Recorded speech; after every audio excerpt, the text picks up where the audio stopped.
तो जो ग्रुप 1 है, ग्रुप 1 के जो एलिमेंट है लिथियम, सोडियम, पोटेशियम, रुबिडियम और सीजियम। सीजियम के बाद क्या आता है? फ्रेंशियम। ठीक, फ्रेंशियम रेडियो एक्टिव होता है। तो जो लिथियम सोडियम है, लिथियम लाल रंग के साथ जलता है, मतलब जब जलता है तो उसकी आग का जो रंग है वो लाल होता है। और जो लिथियम के बाद सोडियम है वो तीव्र पीला होता है, और जो पोटेशियम है वो वायलेट। वायलेट क्या होता है? बैंगनी जैसा होता है। कैसा होता है? बैंगनी जैसी जो फ्लेम है, ज्वाला, उसका रंग होता है। रुबिडियम का फिर से लाल होता है और सीजियम का नीला होता है। तो ये रंगों का उसके कलर, ये नोट करो जल्दी से। उसी लाइन में जो हेडिंग पड़ी थी उसमें ये लिखना है।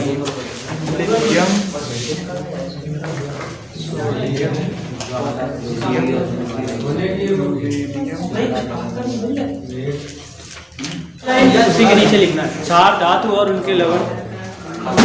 क्षार धातु और ज्वाला को रंग देते हैं, रंग देते हैं। नेक्स्ट हेडिंग डालो प्रबल अपचायक क्षमता। प्रबल वही तो नहीं थी? नहीं, देखो नहीं हुई। प्रबल अपचायक क्षमता, प्रबल अपचायक क्षमता। अब चाय को इंग्लिश में क्या है? Reducing agent. जी सर, रेड्यूसिंग। जैसे ऑक्सीकरण, ऑक्सीकरण होता है ऑक्सीडेशन, और वैसे अपचयन होता है रिडक्शन। तो अपचायक लिखा है तो हो जाएगा रिड्यूसिंग, ऑक्सीडाइजिंग और रिड्यूसिंग, ऑक्सीकारक और अपचायक। तो प्रबल अपचायक क्षमता देखो, क्षार धातु प्रबल अपचायक, क्षार धातु प्रबल अपचायक है।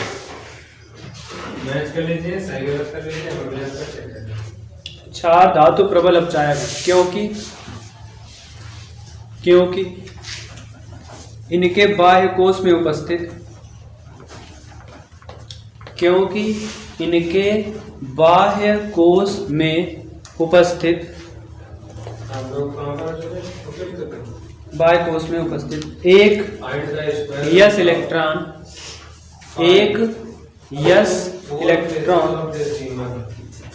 शिथिलबद्ध, एक यस इलेक्ट्रॉन शिथिलबद्ध।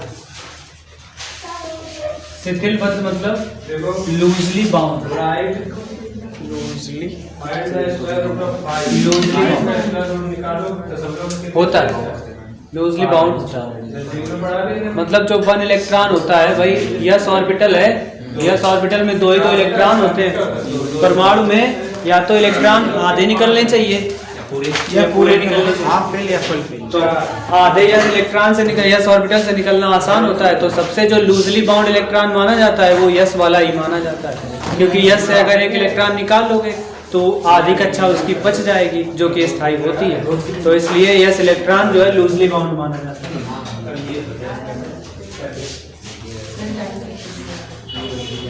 आगे लिख दो वर्ग में नीचे की ओर जाने पर, वर्ग में नीचे की ओर जाने पर, नीचे की ओर जाने पर अपचायक क्षमता बढ़ती है, अपचायक क्षमता बढ़ती है क्योंकि आयनन ऊर्जा घटती है।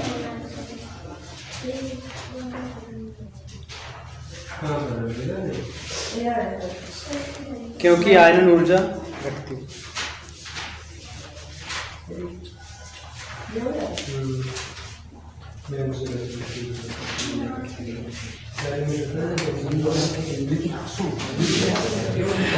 नेक्स्ट हेडिंग डालो क्षार धातुओं के, अगली हेडिंग क्षार धातुओं के यौगिकों के लक्षण। नेक्स्ट हेडिंग क्षार धातुओं के यौगिकों के लक्षण।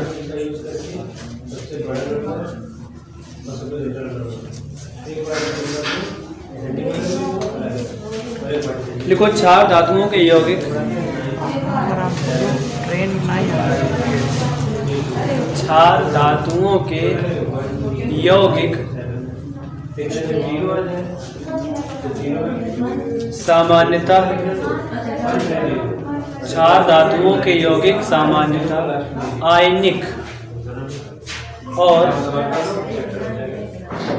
जल में विलय होते हैं। आयनिक और जल में विलय होते हैं। जल में विलय होते हैं मतलब जल में घुलनशील होते हैं।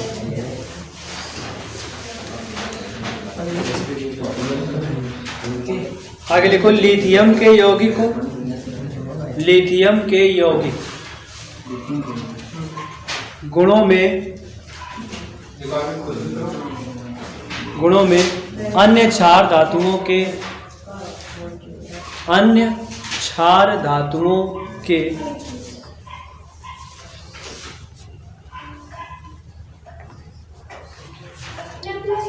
यौगिकों से भिन्नता प्रदर्शित करते हैं।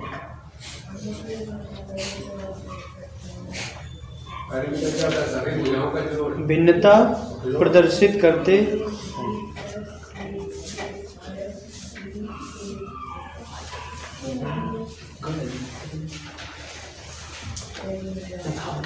डैश कर दो नंबर 1 नई लाइन से आ जाओ। फिर ए नंबर डाल के 1 2 3 4 तो चल ही रहा है तो इसमें ए डाल दो।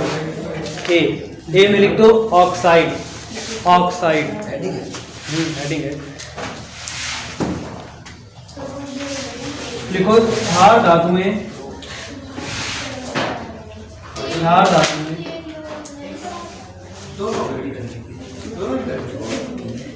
M2O क्षार धातुएं M2O प्रकार के ऑक्साइड बनाती हैं। क्षार धातुएं M2O प्रकार के ऑक्साइड बनाती हैं। M2O प्रकार के ऑक्साइड बनाती है। भाई जी ये M किसका है? M सभी पूरे ग्रुप को दिखा रहा है।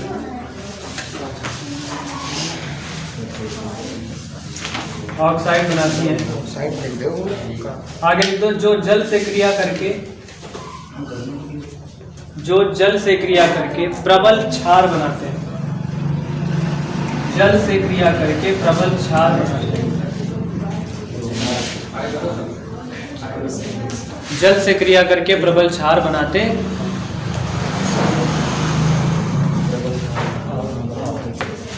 अब देखो यहाँ पर हमें कंपाउंड बनाने हैं। जैसे लिथियम है, लिथियम का ऑक्सीजन से रिएक्ट करके एक कंपाउंड बनाना है। लिथियम का परमाणु क्रमांक 3, वैलेंसी 1, ग्रुप नंबर 1, आवर्त नंबर 2 और तीसरे आवर्त में कितने तत्व है? तीसरे आवर्त 14। क्या भाई जी? 14 किसी भी आवर्त में। भाई जी क्या पूछा? 8। तीसरे आवर्त, तीसरी आवर्त में कितने तत्व है? पहले आवर्त में 2 तत्व है, दूसरे में 8, तीसरे में 8, चौथे में 18, पांचवें में 18, छठवें में 32, सातवें में 32। कितने हो गए सब? 100। जो इलेक्ट्रॉनिक विन्यास का सीरियल है वही आवर्त में तत्वों का भी सीरियल है। 2 8 8 18 18 32 32 पूरा सीरियल है। लिथियम और ऑक्सीजन को लेकर के हमें कंपाउंड बनाना है। ऑक्सीजन की वैलेंसी -2 होती है और लिथियम की 1 होती है। तो जब हम कंपाउंड बनाते हैं तो वैलेंसी जो होती है उनका क्रॉस मल्टीप्लाई होता है। तो ये 2 Li पर आ जाता है, Li2O। ऐसे ही अगर सोडियम से बनाएंगे तो Na2O, पोटेशियम से बनाएंगे K2O, सोडियम से बनाएंगे Rb2O, CS2 बनाएंगे CS2। आगे और बनाओगे या F2O। बताओ सब बन जाएंगे। इसको पढ़ेंगे क्या? लिथियम ऑक्साइड, नहीं लिथियम ऑक्साइड उस पर थोड़ी ना लगा। Lithium oxide, sodium oxide, potassium oxide, medium oxide, lithium. Note करो अभी नोट करो, फिर इसकी जल से क्रिया करवाते हैं। लिखो। देखो जब ग्रुप में ये तक तो कैसे लिखे हैं, ग्रुप वाइज तो लिखे हैं, ऊपर से नीचे की तरफ लिखे हैं। तो जब ऊपर से नीचे की तरफ हम लोग ग्रुप में जाते हैं तो क्षारीयता बढ़ती है। भाई ग्रुप 1 और ग्रुप 2 दोनों ही क्षार धातुएं हैं। तो पहला ग्रुप है वो क्षार धातुएं हैं और जो दूसरा ग्रुप है वो क्षारीय मृदा धातुएं हैं। दोनों ही क्षार हैं। मृदा मतलब जो मिट्टी में पाई जाती है, दूसरे ग्रुप की मिट्टी में पाई जाती है, पहले ग्रुप की ज्यादातर मिट्टी में नहीं पाई जाती। तो क्षारीय धातुएं हैं। अगर पूछा जाए कि इनमें से ये पूछा जाए, अब जब नहीं तब चिल्लाने लगे, जब बोलिए तो बहुत जोर चिल्लाइए। अरे नहीं उसको ज्यादा जल्दी है।